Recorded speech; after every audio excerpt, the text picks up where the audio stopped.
नगरीतच luxury bungalows Nahata college पासून अगदी हाकेच्या अंतरावरती वास्तुशास्त्राप्रमाणे उत्तम व सुनियोजित लक्झरी साईज बंगलोज कॉलनीच्या अंतर्गत डांबरी रस्ते, सांडपाण्याच्या निचऱ्यासाठी गटारीचे सुयोग्य नियोजन, प्लॉटच्या अगदी समोरच पीव्हीसी पाईपलाईन, कॉलनीसाठी स्वतंत्र इलेक्ट्रिक डीपी व स्ट्रीट लाईट, चारही बाजूंनी वेल डेव्हलप कॉलनी या संपूर्ण सुखसुविधा युक्त लक्झरी बंगलोजसाठी आजच संपर्क साधा।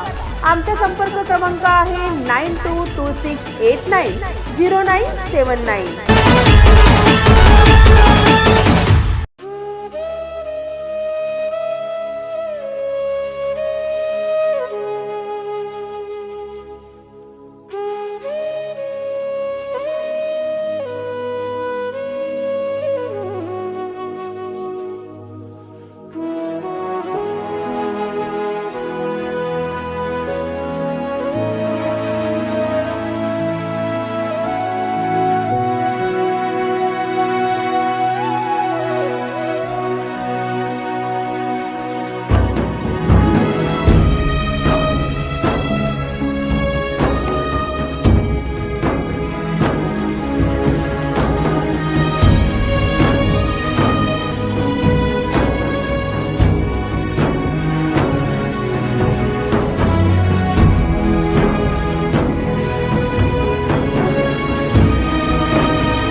नगरीतच लक्झरी बंगलोज नाहाटा कॉलेज पासून अगदी हाकेच्या अंतरावरती वास्तुशास्त्राप्रमाणे उत्तम व सुनियोजित लक्झरी साईज बंगलोज कॉलनीच्या अंतर्गत डांबरी रस्ते, सांडपाण्याच्या निचऱ्यासाठी गटारीचे सुयोग्य नियोजन, प्लॉटच्या अगदी समोरच पीव्हीसी पाईपलाईन, कॉलनीसाठी स्वतंत्र इलेक्ट्रिक डीपी व स्ट्रीट लाईट, चारही बाजूंनी वेल डेव्हलप कॉलनी या संपूर्ण सुखसुविधा युक्त लक्झरी बंगलोजसाठी आजच संपर्क साधा। आमचा संपर्क क्रमांक आहे 9226890979। Subscribe now and press the bell icon. Never miss an update.